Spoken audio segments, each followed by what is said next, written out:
Well, the breaking news of the night is that the Manhattan District Attorney could soon become the first prosecutor in American history to charge a former president with a crime. The New York Times was the first to break the news, reporting the prosecutors offered Mr. Trump the chance to testify next week before the grand jury that has been hearing evidence in the potential case, the People said. Such offers almost always indicate an indictment is close. It would be unusual for the District Attorney, Alvin Elbrag, to notify a potential defendant without ultimately seeking charges against him. In New York, potential defendants have the right to answer questions in the grand jury before they are indicted, but they rarely testify. The Washington Post is quoting a Trump advisor tonight saying everyone will advise him not to go in. Of course, no one has to advise Donald Trump not to go in and testify under oath. This is something he lives in fear of. The Manhattan investigation is focused on the $130,000 that was paid to actress Stephanie Clifford, also known as Stormy Daniels, during Donald Trump's first presidential campaign. That was a hush money payment to prevent Stormy Daniels from telling the story about the one evening she spent with Donald Trump in his hotel room 4 months after his current wife gave birth to his last child. The payment worked, temporarily at least, and kept the story quiet until after Donald Trump was elected president.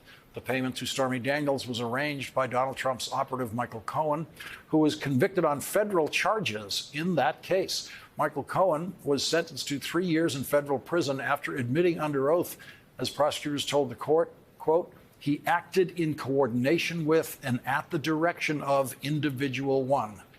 All of Michael Cohen's crimes in the Stormy Daniels case were committed in coordination with and at the direction of Donald Trump, who was Individual One in those federal court filings. It remains a mystery why the same federal prosecutors did not go after Donald Trump for the same crimes after he left office, but it appears the Manhattan District Attorney is now doing that. Michael Cohen told the Washington Post tonight that he has met with the District Attorney 19 times, and tomorrow he will meet with the Manhattan District Attorney for the 20th time. Michael Cohen told the Washington Post that he has not yet been called to testify to the grand jury. So the Manhattan District Attorney is closing in on Donald Trump. District Attorney Fani Willis in Atlanta, Georgia, is closing in on Donald Trump and has said charges are imminent. We already know that a Georgia grand jury recommended that several people be indicted in the criminal investigation that involves Donald Trump. And Special Prosecutor Jack Smith is investigating Donald Trump for 2 separate sets of possible federal crimes.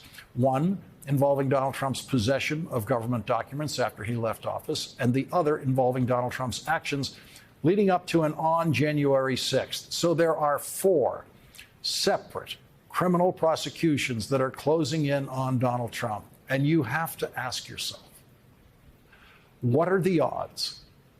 What are the odds of Donald Trump escaping charges in all 4 of those criminal investigations? If Donald Trump is going to be criminally charged in any one of those investigations, it is going to be this year.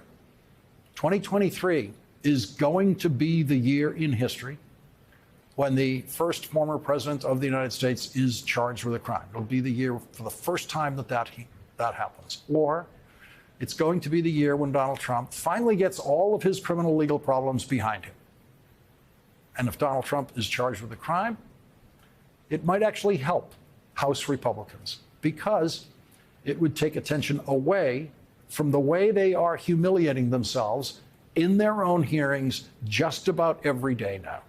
The Republican House of Representatives did not present their budget for the federal government today because they don't have one.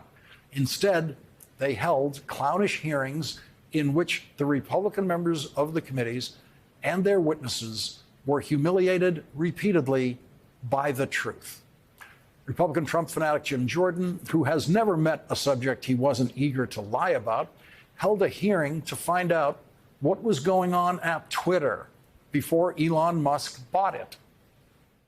There's something going on between congressional Republicans and Elon Musk. Mr. Chairman, Americans can see through this. Musk is helping you out politically, and you're going out of your way to promote and protect him and to praise him for his work. This isn't just a matter of what data was given to these so-called journalists before us now.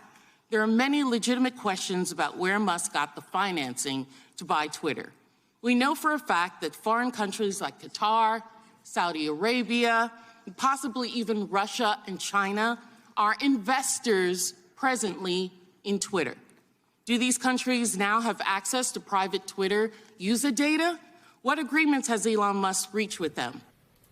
Jim Jordan called Matt Taibbi as a witness. Elon Musk called on Matt Taibbi to analyze a very small selection of electronic communication within Twitter and to then tweet his analysis of that narrowly selected batch of communication that was selected for Matt Taibbi by Elon Musk. Matt Taibbi did not have access and will never have access to most of the electronic communication at Twitter. There are millions of emails and text messages that Matt Taibbi has never seen and will never see. Elon Musk spoon-fed you his cherry-picked information, which you must have suspected promotes a slanted viewpoint or at the very least generates another right-wing conspiracy theory. You violated your own standard, and you appear to have benefited from it. Before the release of the emails in August of last year, you had 661,000 Twitter followers. After the Twitter files, your followers doubled, and now it's 3 times what it was last August. I imagine your Substack readership, which is a subscription, increased significantly because of the work that you did for Elon Musk. Now, I'm not asking you to put a dollar figure on it, but it's quite obvious that you've profited from the Twitter files. You hit the jackpot on that Vegas slot machine to which you referred. That's true, isn't it? I've also reinvested. You've made some. No. Is it true that you have profited since you were the recipient of the Twitter files? You've made money. Yes or no? I think it's probably a wash, honestly. No, you have made money that you did not have before, correct? But I've also spent money that I didn't have before. I just hired a whole group of people to invest. Patently obvious answer, reclaiming my time. Attention is a powerful drug. Eyeballs, money, prominence, attention, all of it points to problems with accuracy and credibility. And the larger point, which is social media companies are not biased against conservatives, and if anything, they ignored their own policies by allowing Trump and other MAGA extremists to post incessant lies, endangering public safety and even our democracy. Hypocrisy is the hangover of an addiction to attention. Hypocrisy is the hangover of an addiction to attention. That hypocrisy was in all of these Republican hearing rooms today. In a hearing of a subcommittee of the House Judiciary Committee, the issue of enforcing possible subpoenas served on the Biden administration was the subject of the day. Jim Jordan was not present at this hearing, but he is the chairman of the full Judiciary Committee, of which this subcommittee is a part. And I think it's quite rich that we are talking about subpoena compliance under a chairman of the full committee who was absolutely out of subpoena compliance in the last Congress. So we're going to haul witnesses in here today and claim that they did not comply with subpoenas or requests.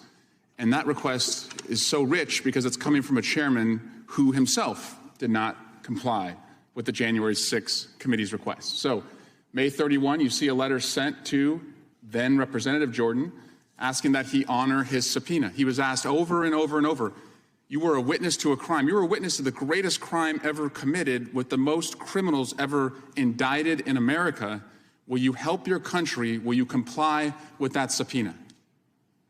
No compliance, crickets, absolute defiance of the subpoena. And because of that defiance, the chairman was referred, and it's still pending, to the House Ethics Committee. And why? Well, it's because he took an oath. And I want to have the congressional oath put up there, but the congressional oath mandates that members of Congress defend the Constitution without any mental reservation, or as it says on the slide, purpose of evasion. Not responding to a congressional subpoena is a direct purpose of evasion. So this is our chairman, hauling all us here, everyone here today, people at the Department of Justice, the Department of Education, who are doing important work, to claim they are out of compliance when he himself is currently out of compliance. And in a House Oversight Committee hearing, Congresswoman Alexandria Ocasio-Cortez pointed out that Republicans were having a hearing about a word that they could not define. I think you can guess what that word is. We have about, 7, 8 hearings just in this committee and subcommittee slated this week, and which is a very high number. And I have no qualms with this committee working hard. I have no qualms with this committee doing everything that it can. But I think we need to have a conversation about priorities here. We're having a hearing right now, and it's about that the federal government is too woke. I mean, that's seriously what we're hearing. And then there's no definition of what woke is. But on paper, what's actually being criticized in this hearing is that the so-called woke policies are remote work for federal workers, especially those that live in rural areas, and those who have disabilities, paying interns so that critical opportunities don't just go to privileged kids whose parents can afford to pay for their rent while they go on a free internship. That is what is woke here. That is what the other side is calling woke here.